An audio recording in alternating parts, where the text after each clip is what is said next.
เอาไว้เนาะบ้านไหนจะเฮ็ด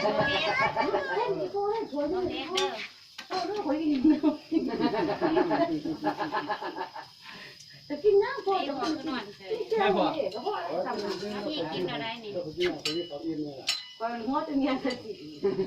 กะห้าวผ้ากินเขาก่อนแล้วก่อนจะไปกินที่เดือนแบบนี้ผ้าแม่จุ่มเอาอะไรว่าท่านใจก็ได้ไปหา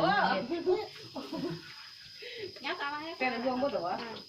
แต่มูเห็ดโยหันตายแล้วบอกโตจนหน้าแตกหน้าแตกโตจนหัวได้แค่แตกพอจนไปจับเอาจับไว้ยืนก่อนอยากกินเดี๋ยวก็จุ่มมาหมดจับเอากินแล้วช่วงอันยังใส่ตัวนี้เจ้าเว้ยเจ้าที่นี่จะใส่ไหนวะได้ก็ทำมันหมดเยอะเป็นใส่ได้ดูวันนั้นบอกเอานะตัวนี้นะนี่นะเอาตัวนี้มองแตกไม่ตัวเองเป็นสั่นวะเป็นจ้ามันมาตีกับกินเดี๋ยวน้าหนวดอะไรเนี่ยมันกินแบบนี้กินหนวดแล้วก็จะมานั่งเลยเรากินไม่ยากหรอก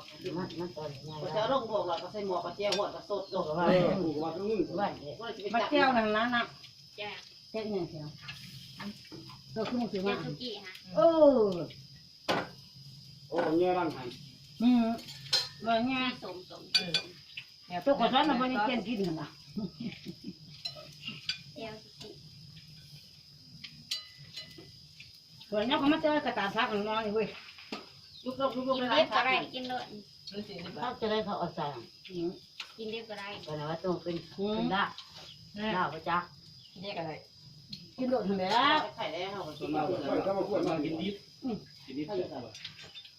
กินเสร็จเลยเมาเสร็จ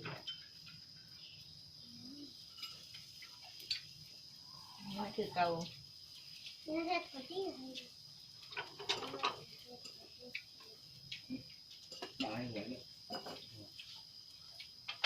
เนี่ยพอเจ็บแต่ไข่เป็นยังไงนั่นมาพูดยังก็ไม่แม่เอายังอีกละเอาตอนบ่เอาตอนบ่เอายังบอกคนมาเอายังไงเดี๋ยวคืดจากมาเนี่ยตอนไหนยังอยู่เดี๋ยวไปข้าวไว้นี่เลยไม่ขึ้นเลยหลอกแม่มึงเด้อเลยเด้อเฮ็ดให้ตัวคิดแม่คือวาวเสียงเด้อ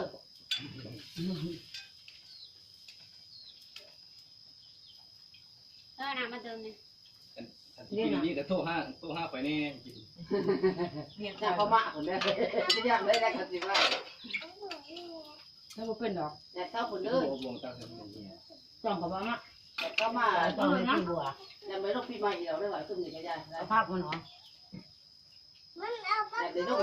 งานที่หมังเลยแหละก็เราว่านั่นกินหน่อยเท่าไหร่กินไหนกินไหนกินไหนก็มันแก้ไปชุนน้ำร้านนะไหมบ่อะไร